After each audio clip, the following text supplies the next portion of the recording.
Hello, my fam. I gave you some snaps and some claps.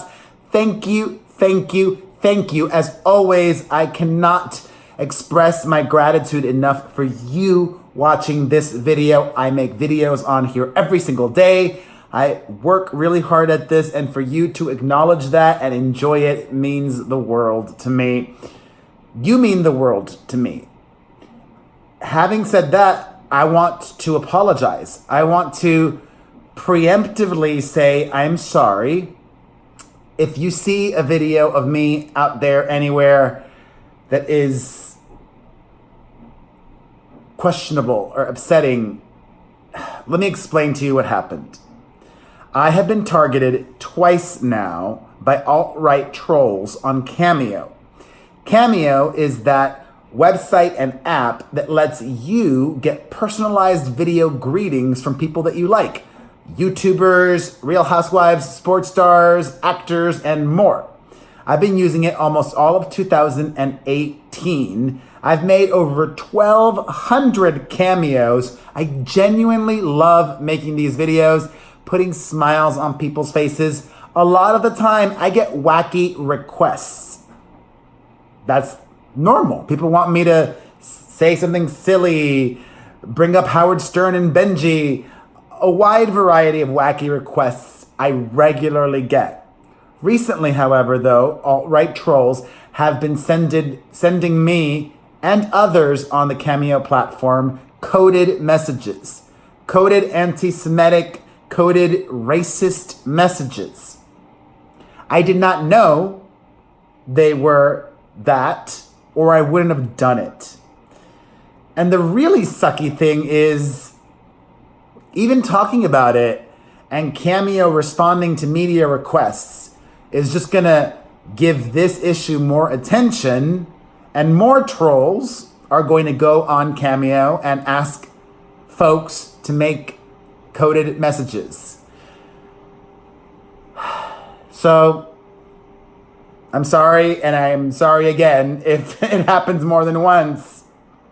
All right, on to lighter news, a little bit of housekeeping, a programming note for those of you amazing friends and fam of mine who listen to my podcast. It is coming out a day later than usual this week. That's because Booker went on vacation in Hawaii.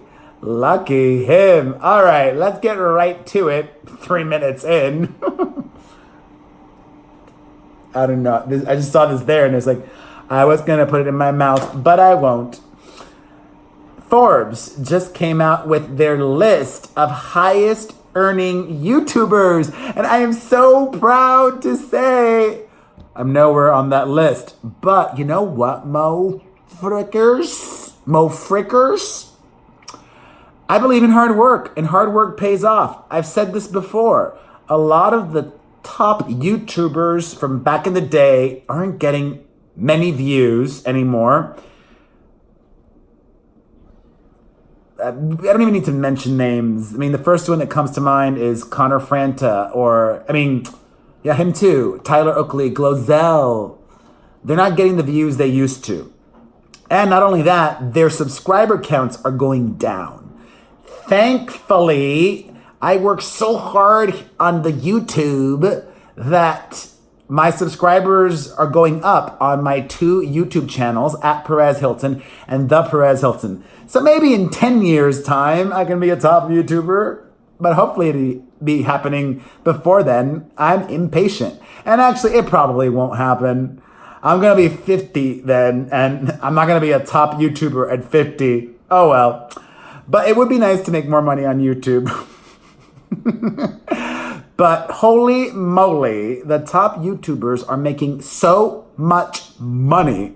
And I have no idea who most of these are. And the ones that I do know, I don't think of very favorably. Coming in at number 10 is Logan Paul, who made $14 million approximately this year. At number 9 is PewDiePie, who made $15 million.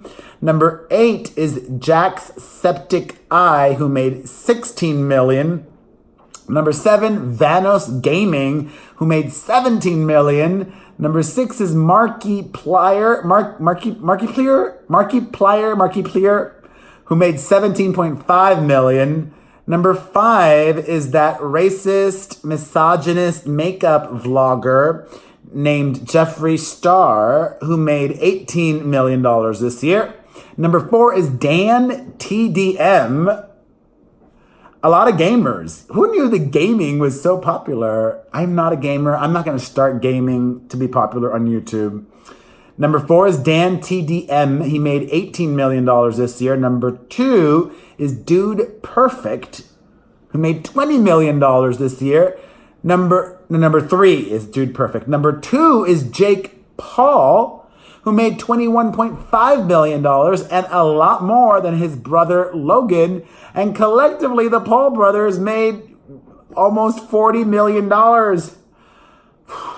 I hope they're being smart with their money. But the shocking thing of this list is that number 1, the highest earning YouTuber in 2018 was a 7-year-old. A 7-year-old. Ryan Toys Reviews. Ryan Toys Reviews. Good for you. If you like toy reviews and unboxing videos, I post them every Monday on my The Perez Hilton YouTube channel. Make sure you're following my 2 channels.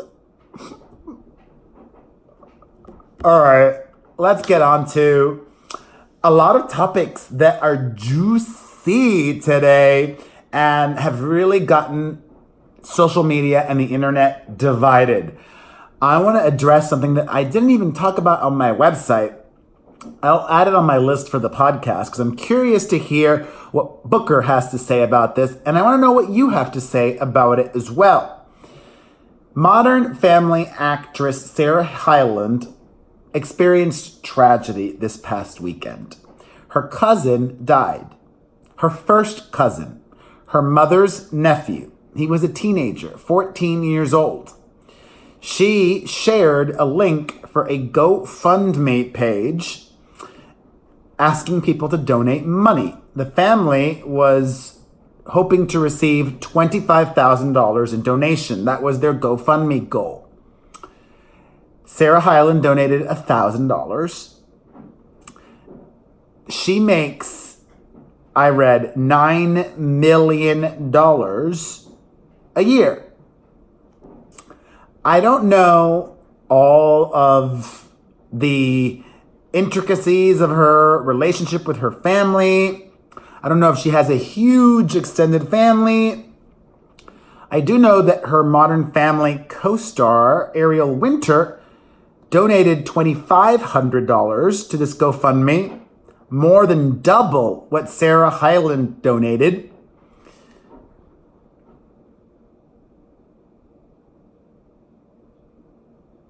I mean, I see both sides of the issue here.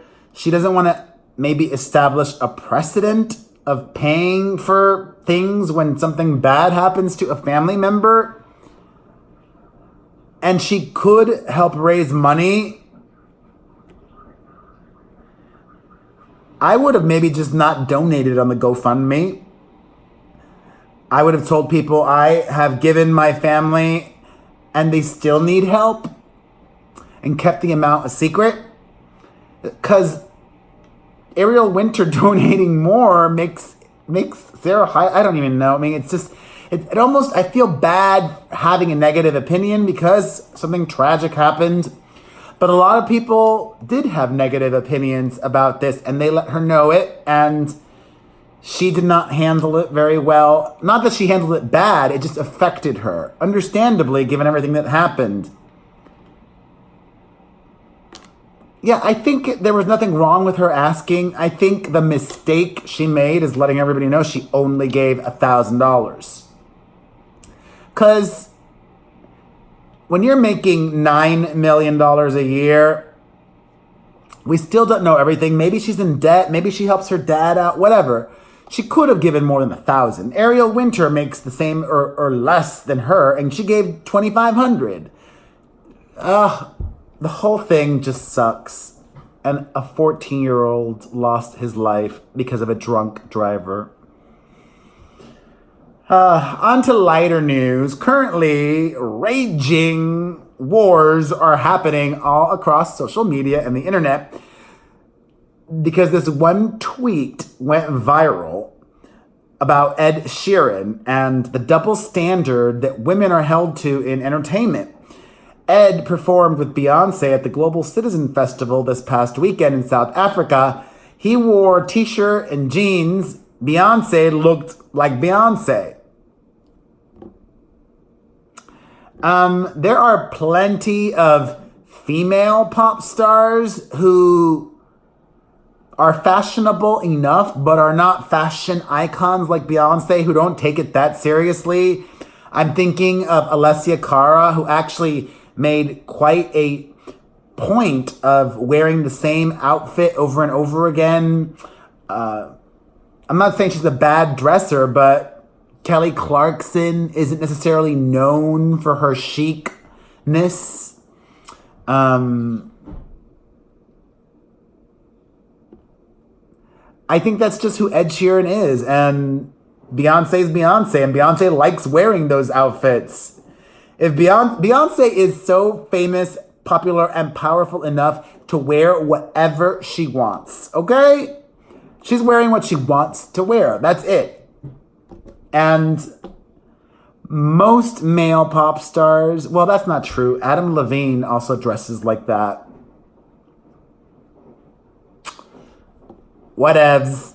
Ed Sheeran is still making bank, and that person on Twitter probably isn't. On to more music-related news. CARDI B was supposed to show up in court, but skipped out on the hearing because she had a music video to shoot. CARDI B thinks she's above the law.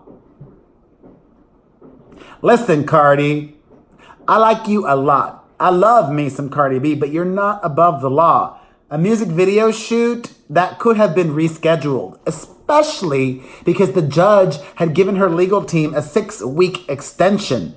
You knew when you had to be there, you had 6 weeks to rework your schedule. But no. Oh, CARDI. More music-related news. Ariana Grande is telling her fans to stop abusing Pete Davidson. You can read her words down below. It's long. I'm not going to read it all. But the more interesting takeaway for me, and down below I will have the links to everything I talk about so you can read, see, and hear everything. Ariana reveals that Pete blocked her on Instagram. I want to talk about that on the podcast. Got to make a note. There's going to be a lot of Ariana talk on the podcast. I'm surprised he blocked her on Instagram. Like, why? I mean, I guess I understand it.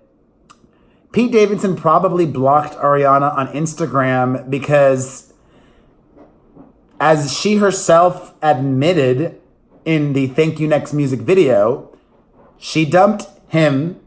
He was hurt. Not that this was a way of hurting Ariana, but this was a way of taking control. Doing something assertive after being pooped on. Wah, wah. And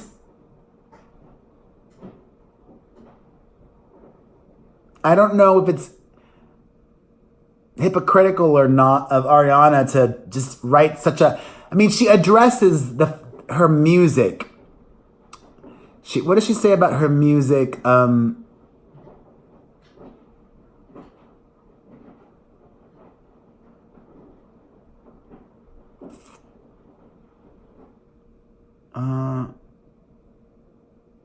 Here we go.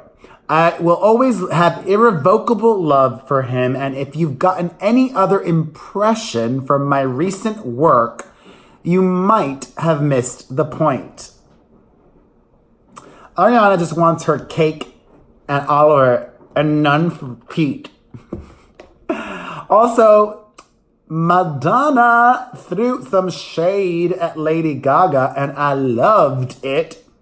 This feud has been going on since 2011 now. Exhausting. Every generation has a feud like this. Madonna, in the, what year was, in the decade, in the 90s, said a quote, something on the lines of 99 people in a room and only one says something negative. Gaga said something very similar during her A Star Is Born press junket, and she kept saying it and kept saying it. This Italian creative director dude posted on Instagram story that Madonna did it first and better, and then Madonna shared that on her Instagram story. Oh, ladies. God, it's getting dark so quickly. I hate this. Wah. You guys, I cannot stop thinking about all this drama with Kanye West at the Cher musical in New York City. If you did not pay attention, because Kanye was trending for it, he was on his phone during opening night of the show.